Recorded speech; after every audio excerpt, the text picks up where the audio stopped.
জামাতের সমাবেশে আমি গিয়েছিলাম কালিমার পতাকা নিয়ে। যাওয়ার মধ্যে রাস্তার মধ্যে আমাকে কালিমার পতাকার কারণে আমার স্বেচ্ছাসেবকরা আমাকে সেখানে যেতে দেয় না। আমি ঘোষণা করতে চাই 13ই নভেম্বর কোন বাকশালপন্থীকে বাংলার রাজপথে আমরা নামতে দেব না। পরিষ্কার ঘোষণা করি, রক্ত দিয়ে যেই ফ্যাসিবাদ বিদায় করেছি, প্রয়োজনে আবার রক্তের সাগর প্রবাহিত হবে, বাংলার মাটিতে ফ্যাসিবাদ ফিরে আসবে না। আমার ভাই আল্লামা মামুনুল হক সাহেব বলেছেন, লড়াই করে ফ্যাসিবাদ বিদায় করেছি, লড়াই করে জনগণের দাবি আদায় করব। আমি স্পষ্ট ভাষায় বলতে চাই, আমাদের দাবির ব্যাপারে আমরা হিমালয়ের মতো অনড় থাকব, কারণ এই দাবি জনগণের দাবি, কোনো দলের দাবি নয়। কিন্তু আপনারা যদি এই জুলাই সনদ আইনি ভিত্তি দেওয়ার ব্যাপারে দড়িবসি করে থাকেন, আমাদের বাংলাদেশে 3 দিকে ভারতের কাঁটাতারের বেড়া, কিন্তু আপনারা পালাবেন কোথায়? আপনাদের জন্য অপেক্ষা করছেন সেই দক্ষিণে বঙ্গোপসাগর। আসসালামু আলাইকুম দর্শক, 5টি দাবি আদায়ের লক্ষ্যে ঢাকা নয়াপল্টনে জামাত সহ 8টি দল সমাবেশ করেন। সেই সমাবেশ থেকে আল্লামা মামুনুল হক সাহেব সহ এবং জামাতের আমির ডক্টর শফিকুর রহমান শফিক আওয়ামী লীগকে হুঁশিয়ারি দিয়ে কঠিন বক্তব্য দেন। এদিকে কওমি মাদ্রাসার এক ছাত্র দাবি করেন কালিমার পতাকা নিয়ে সমাবেশে তিনি যাচ্ছিলেন, সেই সমাবেশ থেকে কালিমার পতাকার জন্য তাকে সমাবেশে যেতে দেওয়া হয় না। দর্শক, বিস্তারিত থাকছে পুরো ভিডিও জুড়ে, পুরো ভিডিওটি দেখলেই সবকিছু বুঝতে পারবেন ইনশাআল্লাহ। তো দর্শক, চলুন বিস্তারিত দেখে আসি। জামাতের সমাবেশে আমি গিয়েছিলাম কালিমার পতাকা নিয়ে। যাওয়ার মধ্যে রাস্তার মধ্যে আমাকে কালিমার পতাকার কারণে আমার স্বেচ্ছাসেবকরা আমাকে সেখানে যেতে দেয় না। পরবর্তী আমি যখন অগ্রসর হই, আমাকে বলে যে এই পতাকা, কালিমার পতাকা পকেটে রাখো। আমি না রাখার কারণে আমাকে অনেক কথা বলে, এ কারণে আমি অগ্রসর হই। সেই ভিডিওটা আমি দেখেছি, সেই ভিডিওর থাম্বনেইলে আমার বিষয়ে লেখা হয়েছে যে কেন এই জামাতের সমাবেশে ঢুকেছে। এটা শুধু বলেছে যে দাড়িপাল্লা নিয়ে যাইতে হবে। আমি ইসলামকে ভালোবাসি এবং কালিমা লা ইলাহা ইল্লাল্লাহকে ভালোবাসি, হযরত মুহাম্মদ সাল্লাল্লাহু আলাইহি সাল্লামকে ভালোবাসি। এই কারণে আমি জাতীয় সমাবেশে গিয়েছিলাম যে ইসলামী দল হিসাবে আগামীতে যদি দাড়িপাল্লায় ক্ষমতা যায়, ইনশাআল্লাহ কালিমা প্লাস পতাকা থাকতে হবে।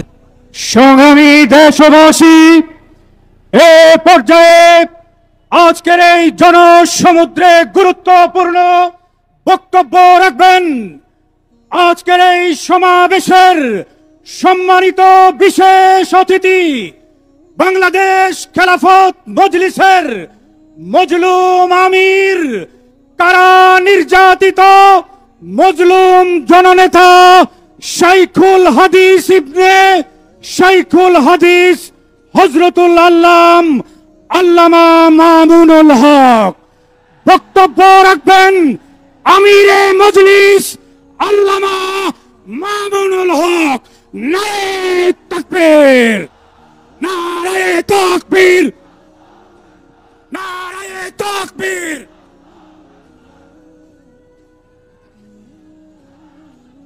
আসসালামু আলাইকুম ওয়া রাহমাতুল্লাহ। আলহামদুলিল্লাহি রাব্বিল আলামিন, ওয়াসসালাতু ওয়াসসালামু আলা সাইয়্যিদিল আমবিয়া ওয়াল মুরসালিন ওয়া আলা আলিহি ওয়া সাহবিহি আজমাইন। আউযু বিল্লাহি মিনাশ শাইতানির রাজীম। বিসমিল্লাহির রহমানির রহিম। ইন্নাল্লাযীনা ক্বালু রাব্বুনাল্লাহু সুম্মা ইসতাকামু ফালা খাউফুন আলাইহিম ওয়ালা হুম ইয়াহজানুন। সাদাকাল্লাহুল আযীম। দেশপ্রেমিক ও ইসলামী সমমনা 8টি রাজনৈতিক দলের উদ্যোগে আয়োজিত জুলাই সনদ বাস্তবায়নে নির্বাচনের পূর্বে, জাতীয় নির্বাচনের পূর্বে গণভোট আয়োজনের দাবি সহ 5 দফা গণদাবিতে আজকের এই জনসমুদ্রে পরিণত গণসমাবেশে উপস্থিত সংগ্রামী সভাপতি হযরত পীর সাহেব চরমনাই, মুফতি সৈয়দ মোহাম্মদ রেজাউল করিম, উপস্থিত আজকের এই গণসমাবেশের উপস্থিত সংগ্রামী প্রধান অতিথি বাংলাদেশ জামাতে ইসলামীর মোহতারাম আমির জনাব ডক্টর শফিকুর রহমান সহ জাতীয় নেতৃবৃন্দ, সমবেত 8 দলের নেতাকর্মী ও সংগ্রামী দেশবাসী, আজ এই ঐতিহাসিক পল্টন ময়দানে দাঁড়িয়ে আমি স্পষ্টভাবে দেখতে পাচ্ছি বাংলাদেশ আজ 2 ভাগে বিভক্ত। এক ভাগ 72-এর বাকশালপন্থী, আরেক ভাগ জুলাইয়ের বিপ্লবপন্থী। আজ বাংলাদেশের প্রতিটি রাজনৈতিক দল এবং পক্ষের কাছে আমার সুস্পষ্ট জিজ্ঞাসা, সবাই যার যার অবস্থান পরিষ্কার করুন। হয় আপনি জুলাই বিপ্লবের পক্ষপাতী, আর না হয় আপনি ৭২-এর বাকশালপন্থী। ৭২-এর পরাজিত বাকশালপন্থীরা আগামী 13ই নভেম্বর বাংলাদেশের বিরুদ্ধে লকডাউনের নামে যুদ্ধের ঘোষণা দিয়েছে। আমি ঘোষণা করতে চাই, 13ই নভেম্বর কোন বাকশালপন্থীকে বাংলার রাজপথে আমরা নামতে দেব না। যদি কেউ নামবার অপচেষ্টা চালায়, আমরা তাদেরকে রাজপথে মোকাবেলা করব ইনশাআল্লাহ। সংগ্রামী সাথী ও বন্ধুগণ, 2024-এর জুলাই বিপ্লব সহস্রাধিক তাজা প্রাণের রক্তের বিনিময়ে অর্জিত এই বিপ্লব। এই বিপ্লবের ভিত্তিতে আগামী বাংলাদেশ পরিচালিত হওয়ার জন্যই ঐক্যমতের ভিত্তিতে জুলাই সনদ প্রণীত হয়েছে। এই জুলাই সনদ কোন কাগজে সনদ হিসেবে আমরা দেখতে চাই না। জুলাই সনদকে আমরা আগামীর বাংলাদেশের রূপরেখা হিসেবে দেখতে চাই। এজন্য আমরা ৮ দলের পক্ষ থেকে বলেছি, অনতিবিলম্বে জুলাই সনদকে সরকারি আদেশের মাধ্যমে এর প্রাথমিক আইনি ভিত্তি প্রদান করতে হবে। এরপরে আগামী ত্রয়োদশ জাতীয় সংসদ নির্বাচনের পূর্বেই গণভোটের মাধ্যমে জুলাই সনদকে চূড়ান্ত আইনি ভিত্তি প্রদান করতে হবে। এর ব্যত্যয় হলে জুলাই বিপ্লব পন্থীরা বরদাস্ত করবে না, সেটা মানবে না। আমরা সুস্পষ্ট ঘোষণা দিতে চাই, আমাদের জুলাই যোদ্ধাদের, জুলাইয়ের বিপ্লবে শাহাদাত বরণকারী বীর শহীদদের রক্ত মারিয়ে জুলাই বিপ্লবের, জুলাই সনদ বাস্তবায়নের গণভোট ছাড়া বাংলার মাটিতে আমরা আর কোনো কিছুই হতে দেব না। আমি জানি না জাতীয় নির্বাচনের আগে জুলাই সনদ বাস্তবায়নের লক্ষ্যে গণভোট হলে কার কি সমস্যা, সেটা আমাদের বুঝে আসে না। আমাদের সমস্যা হলো জুলাই সনদের গণভোট ছাড়া যদি জাতীয় সংসদ নির্বাচন অনুষ্ঠিত হতে থাকে, জাতীয় সংসদ নির্বাচন যদি তফসিল ঘোষণা হয়ে বাস্তবায়িত হয়, অনুষ্ঠিত হয়, সেখানে অনেকগুলো বড় বড় জটিলতার সৃষ্টি হবে।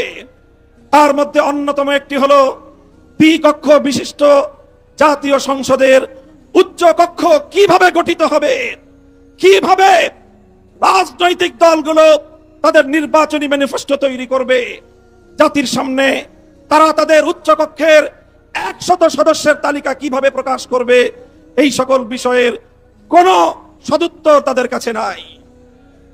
যারা জুলাই সনদের গণভোট জাতীয় সংসদ নির্বাচনের আগে অনুষ্ঠানের ক্ষেত্রে বিরোধিতা করছেন, আমরা তাদের সমস্যার কথা জানতে চাই। কোনো যুক্তি নাই, কোনো যুক্তি নাই।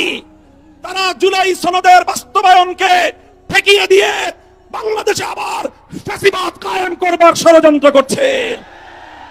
পরিষ্কার ঘোষণা করি, রক্ত দিয়ে যেই ফ্যাসিবাদ বিদায় করেছি, প্রয়োজনে আবার রক্তের সাগর প্রবাহিত হবে, বাংলার মাটিতে ফ্যাসিবাদ ফিরে আসবে না।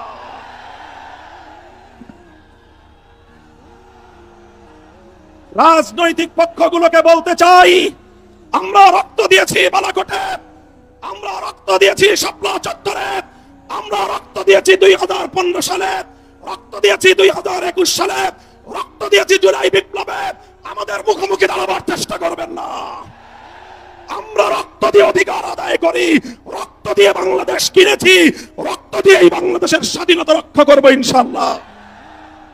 সংগ্রামী সাথী ও বন্ধুগণ, জুলাই বিপ্লবের আমার সকল সহযোদ্ধাদেরকে আমি বলতে চাই, রাজনৈতিক মতবিরোধ থাকতে পারে, নির্বাচন নিয়ে মতপার্থক্য থাকতে পারে, আপনারা যার যার নির্বাচন করবেন সেটা পরের কথা।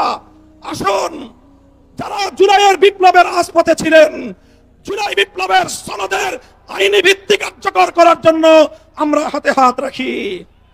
সংগ্রামী সাথী ও বন্ধুগণ, সর্বশেষ বক্তব্য, আগামী 13ই তারিখ জুলাই সনদের গণভোটকে কেন্দ্র করে সরকারি সিদ্ধান্তের দিকে আমরা তাকিয়ে আছি। সরকার যদি জনগণের শান্তিপ্রিয় ভাষা বুঝতে ব্যর্থ হয়, আবার বলছি, সরকার যদি 8 দলীয় নেতৃবৃন্দের শান্তিপ্রিয় ভাষা বুঝতে ব্যর্থ হয়, যেই ভাষায় বললে সরকার বুঝবে আমরা সেই ভাষাই প্রয়োগ করব, সেই কর্মসূচি ঘোষণা করব ইনশাআল্লাহ। প্রস্তুত থাকবেন তো আপনারা? ইনশাআল্লাহ যুদ্ধ করে ফ্যাসিবাদ বিতাড়িত করেছি, যুদ্ধ করেই বাংলার মানুষের অধিকার আদায় করে ছাড়বো ইনশাআল্লাহ। নাসরুম মিনাল্লাহি ওয়া ফাতহুন করিব। আসসালামু আলাইকুম ওয়া রাহমাতুল্লাহ।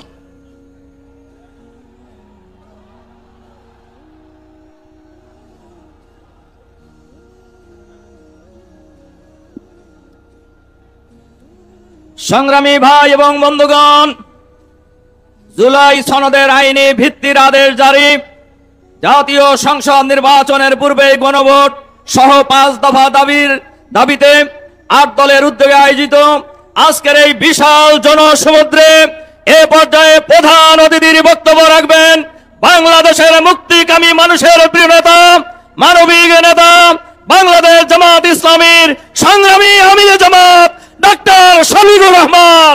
ডাক্তার শফিকুর রহমান এখন এই বিশাল জনসমুদ্রে বক্তব্য রাখছেন। নারায়ে তাকবীর, নারায়ে তাকবীর।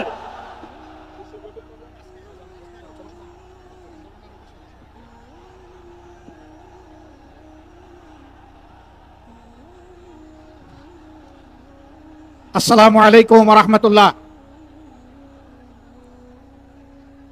ঐতিহাসিক পল্টন মোড়ে বাংলাদেশের মুক্তিকামী জনতার কণ্ঠস্বর 8টি বিশিষ্ট রাজনৈতিক দল আয়োজিত আজকের এই বিশাল জনসমুদ্রের সম্মানিত সভাপতি, বিশিষ্ট আলেমে দ্বীন, ইসলামী আন্দোলন বাংলাদেশের সম্মানিত আমির জনাব সৈয়দ ফজলুল করিম রেজাউল করিম পীর সাহেব চরমোনাই, মঞ্চে বসা বন্ধু সংগঠন সমূহের সম্মানিত শীর্ষ নেতৃবৃন্দ, আজকের এই জনসমুদ্রে হাজির জুলাই বিপ্লবের সহযোদ্ধা সংগ্রামী সাথী এবং বন্ধুগণ, গণমাধ্যমের সম্মানিত বন্ধুগণ, আমরা মহান আল্লাহ তাআলার শুকরিয়া আদায় করছি। জুলাই বিপ্লবের মধ্য দিয়ে ফ্যাসিবাদের পতন হওয়ার কারণেই আজ পল্টন মোড়েও এই সমাবেশ অনুষ্ঠিত হতে পারছে। আলহামদুলিল্লাহি রাব্বিল আলামিন। প্রিয় দেশবাসী, আসরের নামাজের সময় আসন্ন হয়, আমি খুব সংক্ষেপে 2-1টি কথা বলেই সভাপতি সাহেবকে আমরা তার বক্তব্য প্রদান করার জন্য আহ্বান জানাবো ইনশাআল্লাহ। আমাদের দাবি খুব বেশি নয়, অস্পষ্ট নয়, দাবি কম, খুবই সুস্পষ্ট। 1 নম্বর দাবি হচ্ছে জুলাই বিপ্লবকে স্বীকৃতি দিতে হবে। যারা জুলাই বিপ্লব মানবেন না তাদের জন্য 26 সালে কোনো নির্বাচন নাই। 26-এর নির্বাচন দেখতে হলে আগে জুলাই বিপ্লবের স্বীকৃতি লাগবে। আর জুলাই বিপ্লবের স্বীকৃতি দিতে হলে জুলাই সনদের আইনি ভিত্তি দিতেই হবে। এই আইনি ভিত্তি ছাড়া কোনো নির্বাচন অনুষ্ঠান হওয়ার কোনো সম্ভাবনা নেই। কখন হবে এই আইনি ভিত্তির গোড়াপত্তন? এদেশের মুক্তিকামী মানুষের কথা একটাই, জাতীয় সংসদ নির্বাচনের আগে গণভোট অনুষ্ঠিত হতে হবে। গণভোটের ব্যাপারে সকল দল একমত, তাহলে তারিখ নিয়ে এই বায়নাবাজি কেন? একমত হয়ে যখন স্বাক্ষর করেছি সবাই, তখন গণভোট আগে হওয়াই হচ্ছে যুক্তিযুক্ত। এর মধ্য দিয়ে আইনি ভিত্তির পাটাতন তৈরি হবে ইনশাআল্লাহ, এবং এর ভিত্তিতেই আগামী জাতীয় সংসদের নির্বাচন অনুষ্ঠিত হবে। ওই নির্বাচন যখন অনুষ্ঠিত হবে তখন আর কোনো সংশয় সন্দেহ থাকবে না। আমরা চাই আগামী ফেব্রুয়ারিতে রোজার আগেই জাতীয় সংসদ নির্বাচন অনুষ্ঠিত হোক। এইটা দিয়ে কেউ ধূম্রজাল সৃষ্টি করার পায়তারা চালাবেন না, উদুর পিণ্ডি বুদির গাড়ে ফেলবেন না। আমরা জাতীয় ঐক্যমত কমিশনে গিয়ে সকল দল আমাদের মতামত দিয়েছি। এই 8 দলের পক্ষ থেকে ডজন খানেক নোট অফ ডিসেন্ট আমরা দেই নাই। আমরা প্রস্তাবনা রাখলে যৌক্তিক মনে করে সেখানে আলাপ আলোচনায় আমরা ইতিবাচক মত দিয়েছি। এরপরে সংখ্যাগরিষ্ঠ দলের মতামতের ভিত্তিতে একটা চার্টার তৈরি হয়েছে। এটি হচ্ছে গণতন্ত্রের কথা, যে সংখ্যাগরিষ্ঠ যা বলবে বাকিরা তাই মেনে নেবে। কিন্তু আমরা দেখলাম না, কেউ কেউ তা মেনে নিতে রাজি নন। জুলাই সনদেই যদি আপনি গণতন্ত্রের প্রতি শ্রদ্ধা না দেখান, জাতীয় নির্বাচনে আপনি শ্রদ্ধা দেখাবেন কিভাবে? এই জায়গায় আসতে হবে। সকল বায়না ভুলে যান, জুলাই শহীদের রক্তের প্রতি সম্মান দেখান। জুলাইয়ে যারা লড়াই করেছে বুক টাট করে, যারা পঙ্গু আহত হয়ে এখনো দুঃখে দুঃখে কষ্ট করছে, মেহরবানি করে তাদের বুকের ভাষা বোঝার চেষ্টা করুন। আমার ভাই আল্লামা মামুনুল হক সাহেব বলেছেন, লড়াই করে ফ্যাসিবাদ বিদায় করেছি, লড়াই করে জনগণের দাবি আদায় করব। আমি স্পষ্ট ভাষায় বলতে চাই, কোনো দলের নয়, জনতার বিজয় হবে ইনশাআল্লাহ। জনতা কি চায় কান পেতে শোনার চেষ্টা করুন। যদি এই ভাষা বুঝতে ব্যস্ত হন, তাহলে নিজের পরিণতির জন্য যে বুঝতে ব্যর্থ হবেন তাকে তৈরি থাকতে হবে। আমরা কথা দিচ্ছি বাংলাদেশের জনগণকে, আমাদের সহযোদ্ধারা আমাদের হাতে এনে মুক্তির প্রাথমিক পরিবেশটা উপহার দিয়েছে। আমরা জনগণের মুক্তি আদায় করেই গড়ে ফিরবো ইনশাআল্লাহ।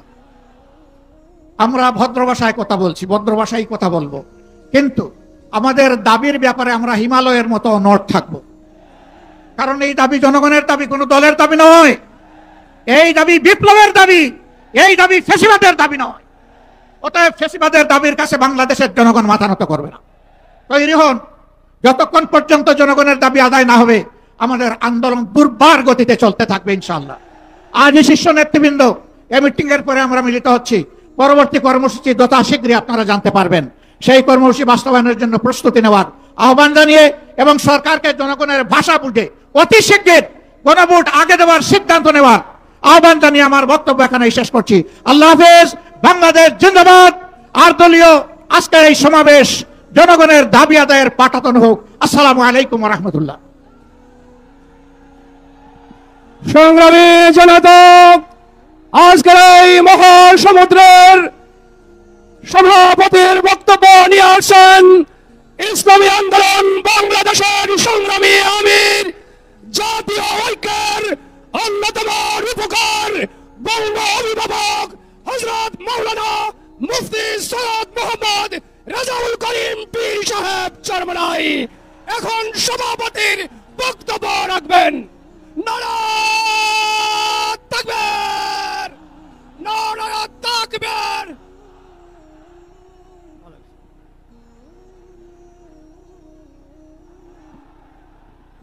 আসসালামু আলাইকুম ওয়া রাহমাতুল্লাহি ওয়া বারাকাতুহু। আলহামদুলিল্লাহি ওয়া কাফা ওয়া সালামুন আলা ইবাদিহিল্লাযীনা ইসতাফা। আম্মা বাদ, ফাআউযু বিল্লাহি মিনাশ শাইতানির রাজীম। বিসমিল্লাহির রহমানির রহিম। যাহারাল ফাসাদু ফিল বাররি ওয়াল বাহরি বিমা কাসাবাত আইদিন নাস। সাদাকাল্লাহুল আলিয়্যুল আযীম। সবাই দুরূদ শরীফ পড়ি। আল্লাহুম্মা সাল্লি আলা সাইয়্যিদিনা ওয়া হাবিবিনা ওয়া মাওলানা মুহাম্মদ সাল্লাল্লাহু আলাইহি ওয়া আলা আলিহি ওয়া আসহাবিহি ওয়া বারাকা ওয়াসাল্লাম। শুকরিয়া আদায় করতেছি মহান রব্বুল আলামিনের দরবারে। রব্বুল আলামিন এই দেশের জনগণের ক্লান্তি লগ্নে আমরা আজকে একত্রিত হতে পেরেছি, শুকরিয়াতান বলি আলহামদুলিল্লাহ। আমাদের আজকে সমাবেশের মূল লক্ষ্য উদ্দেশ্য সম্পর্কে আমরা ইতিমধ্যে বিভিন্ন পর্যায়ের দায়িত্বশীলদের থেকে গুরুত্বপূর্ণ আলোচনা শুনেছি। আল্লাহ কবুল করলে আরও শুনব। তবে আপনাদের কাছে পরিষ্কারভাবে আমরা আপনাদের মাধ্যমে বর্তমানে অন্তর্বর্তীকালীন সরকারকে আমরা জানাতে চাই যে আজকে আমরা রাজপথে একত্রিত হয়েছি কি দাবিগুলো আদায়ের জন্যে। বিশেষ করে জুলাই সনদের স্বীকৃতি সহ এই বাংলাদেশকে সুন্দর একটা দেশ তৈরি করার লক্ষ্যে যে জুলাই সনদ তৈরি হয়েছে, এই সনদের আইনি ভিত্তি জাতীয় নির্বাচনের আগেই এটা আমরা চাই এবং দিতে হবে। সমস্ত রাজনৈতিক দলগুলো এই আইনি ভিত্তির ব্যাপারে, গণভোটের ব্যাপারে তারা একমত পোষণ করেছে। কিন্তু আজকে বাংলাদেশের ভিতরে উল্লেখযোগ্য যারা কয়েকবার দেশ পরিচালনা করেছে, তার ভিতরে একটা দল হলো বিএনপি। আজকে বিএনপি যে গণভোটের ব্যাপারে প্রস্তাব রেখেছে, যেদিন জাতীয় নির্বাচন সেদিন নাকি গণভোট। সম্মানিত আলোচকরা বলেছেন, আপনারা জাতীয় নির্বাচন করবেন কোন আইনের ভিত্তিতে? সেই আইনের ভিত্তি হলো জুলাই সনদ যখন আইনে ভিত্তি পাবে তখন জাতীয় নির্বাচন আইনি ভিত্তি তৈরি হবে, নাহলে সেটা অবৈধ নির্বাচন হবে। আজকে আমরা দেখেছি সেই পল্টন, সেই মোড়ের মধ্যে সেই 2024 জুলাই এবং আগস্ট, যখন জুলাই 17 তারিখ বাইতুল মুকাররমের উত্তর গেটে আমি তখন বলেছিলাম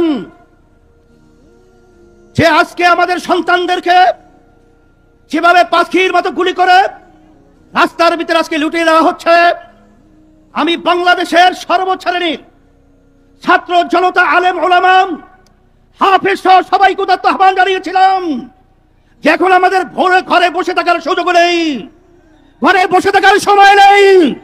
আমরা আজকে রাস্তায় আসবো, ফ্যাসিস্টকে উৎখাত করব, বাংলার জমিন থেকে কাঁটাতারের উপরে নিক্ষেপ করব।